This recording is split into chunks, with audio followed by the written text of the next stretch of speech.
कैसा अनुभव रहा स्नान करने का?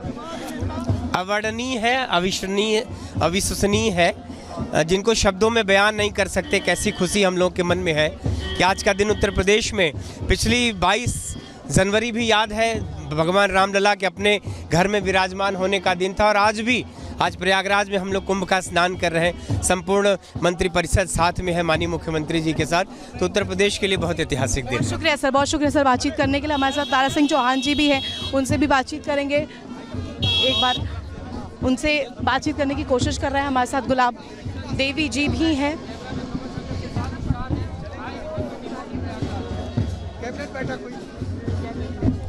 तो देखिए तस्वीर हम दिखा रहे हैं, गुलाब देवी आपको तस्वीरों में नजर आ रही होंगी जो कि आस्था की डुबकी लगाकर बाहर निकली हैं। उनसे बातचीत करते हैं। मैम कैसा अनुभव रहा स्नान? बहुत अच्छा, जीवन में पहली बार इस प्रकार का स्नान हमने किया है इतने शांतिपूर्ण तरीके से। बहुत शुक्रिया मैम हमसे बातचीत करने के लिए। और ये तस्वीर हम दिखा रहे हैं किस तरीके से यहाँ पर तमाम जो मंत्रीगण हैं वो बाहर निकल रहा है एक-एक कर। और अब यहाँ पर देखिए आस्था की डुबकी लगाकर ये तमाम मंत्रीगण बाहर आ चुके हैं। सीएम योगी आदित्यनाथ भी अब देखिए किसी भी वक्त बाहर निकल सकते हैं। और ये तस्वीर हम आपको दिखा रहे हैं, ये वही मार्ग है, ये वही जेटी है जहाँ से तमाम मंत्रीगण बाहर निकले हैं। आस्था की डुबकी लगा करके वो बाहर आए हैं और आगे भी ये सिलसिला जारी है। कई मंत्री अभी भी अंदर बताए जा रहे हैं, वो भी बाहर निकलेंगे। हालांकि देखिए वीआईपी मूवमेंट और प्रोटोकॉल को ध्यान में रखते हुए ये तस्वीर हम आपको दिखा रहे हैं किस तरीके से आयोजन यहाँ पर किया गया है। अरैल घाट वीआईपी घाट है ये, और यहाँ पर किस तरीके से व्यवस्था की गई थी। एनडीआरएफ की टीम, एसडीआरएफ की टीम और गोताखोर किस तरीके से यहाँ पर तैनात किए गए थे। दूर तक जहाँ तक आपकी नजर जाएगी वहाँ पर अगर आपको दिखाई दे तो लोग संगम पे डुबकी लगाने के बाद पूरा मंत्रिपरिषद आ रहा है। जरा राघवेंद्र का रुख कर लेते। राघवेंद्र, किस किस से बात हो पा रही है आपकी? पूरा मंत्रिपरिषद उत्साहित?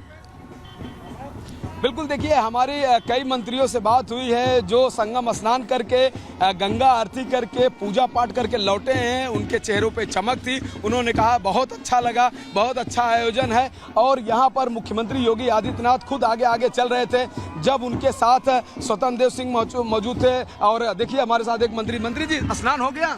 स्नान हो गया है, लगा? बहुत दिव्य और भव्य स्नान हुआ है। और गंगा आरती भी हुई, पूजा भी हुआ। गंगा आरती पूजा हुआ। हम लोगों ने कामना भी किया है, क्योंकि कल्चर हमारे देश का रहा है कि वसुधैव कुटुंबकम का। मौसम भी बहुत अच्छा था, सूर्यदेव कृपा रही, बढ़िया स्नान हुआ होगा। ये कृपा सूर्यदेव के पूरे हमारे देश दोनों डबल इंजन की सरकार पे है।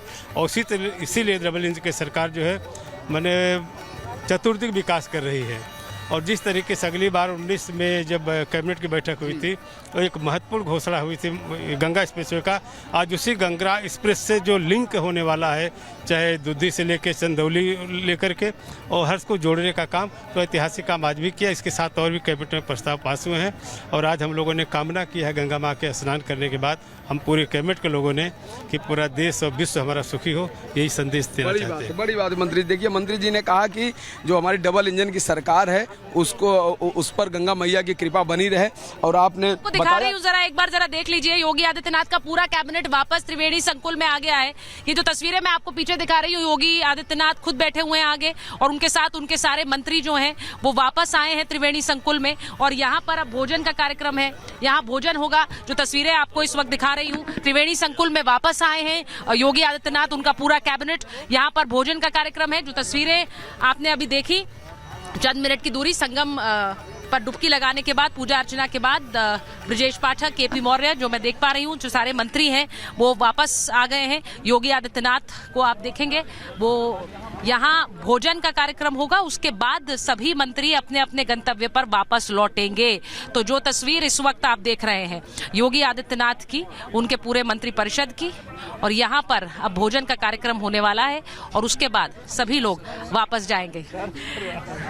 तो सभी लोग वापस जाएंगे। तो ये तस्वीरें, जैसा मैंने कहा कि दो संदेश, एक छोटी सी रिपोर्ट आपको दिखा देती हूँ, क्योंकि यहाँ से आज जो दिन भर का सार रहा है, अलग अलग तस्वीरों के जरिए और कौन से बड़े प्रशासनिक फैसले योगी कैबिनेट ने लिए हैं, उनकी एक झलक इस रिपोर्ट में।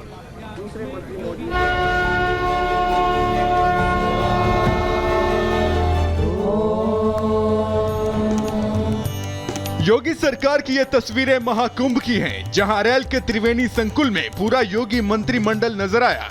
संगम नगरी में जिन प्रस्तावों पर प्रतिज्ञा कर पहुंचे थे, उस पर योगी सरकार की मुहर लगी। भक्तों और श्रद्धालुओं का स्वागत करते हुए योगी ने बताया कि बैठक में विकास से जुड़े नीतिगत फैसले लिए गए हैं। मैं पूरे मंत्री परिषद की ओर से महाकुंभ में आए हुए सभी पूज्य संतों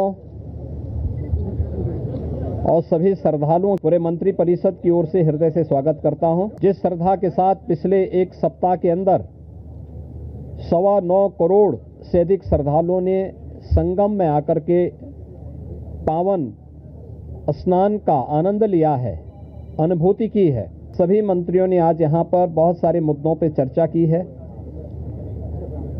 प्रदेश के विकास से जुड़े हुए जो नीतिगत निर्णय हैं, उन मुद्दों पर चर्चा हुई है। योगी सरकार ने बैठक में विकास और रोजगार समेत कई मुद्दों पर मंथन किया और संगम नगरी से प्रदेश को कई बड़ी सौगातें दी। प्रयागराज और वाराणसी समेत 7 जिलों में नया प्राधिकरण बनाया जाएगा। इसके साथ ही प्रदेश में 3 नए मेडिकल कॉलेज खोले जाएंगे। प्रदेश में नई एरोस्पेस डिफेंस पॉलिसी बनाई जाएगी।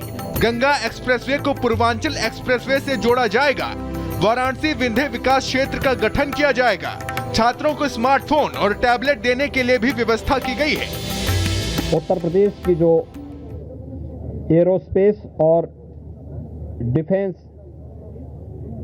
एंड एम्प्लॉयमेंट से संबंधित जो पॉलिसी है, उस पॉलिसी 2024 ये 2018 में हमने बनाई थी। उसी पॉलिसी के 5 साल पूरे हो चुके हैं। अब उसको नए सिरे से बनाने की व्यवस्था की गई है। तो इस पॉलिसी को यहाँ पर अब हम लोगों ने बड़े निवेश को आमंत्रित करने के लिए उसमें नए इंसेंटिव की घोषणा की है। सीएम योगी ने बताया कि अब तक लखनऊ और गाजियाबाद का बॉन्ड जारी हुआ था। इसके अच्छे रिजल्ट आए थे, जिसे अब आगे बढ़ाने की तैयारी है। लखनऊ में हम लोगों ने स्टेट कैपिटल रीजन लखनऊ और उसके आसपास के जनपदों को मिलाकर के एक डेवलपमेंट का प्लान बनाया है। ऐसे ही प्रयागराज और चित्रकूट को मिलाकर के एक डेवलपमेंट रीजन यहाँ पे हम डेवलप करेंगे। इसके लिए इंफ्रास्ट्रक्चर के लिए जो महत्वपूर्ण होगा वह एक गंगा एक्सप्रेसवे का एक्सटेंशन हम लोग देंगे। गंगा एक्सप्रेसवे प्रयागराज से मिर्जापुर, मिर्जापुर से भदोई होते हुए संत रविदास नगर होते हुए यह काशी, चंदौली और गाजीपुर में पूर्वांचल एक्सप्रेसवे के साथ जुड़ेगा। महाकुंभ में विशेष कैबिनेट बैठक के बाद पूरा मंत्रिमंडल स्नान करने पहुंचा। सभी मंत्रियों ने अरैल वीआईपी घाट से मोटर बोट के जरिए संगम में डुबकी लगाई और गंगा की पूजा अर्चना की।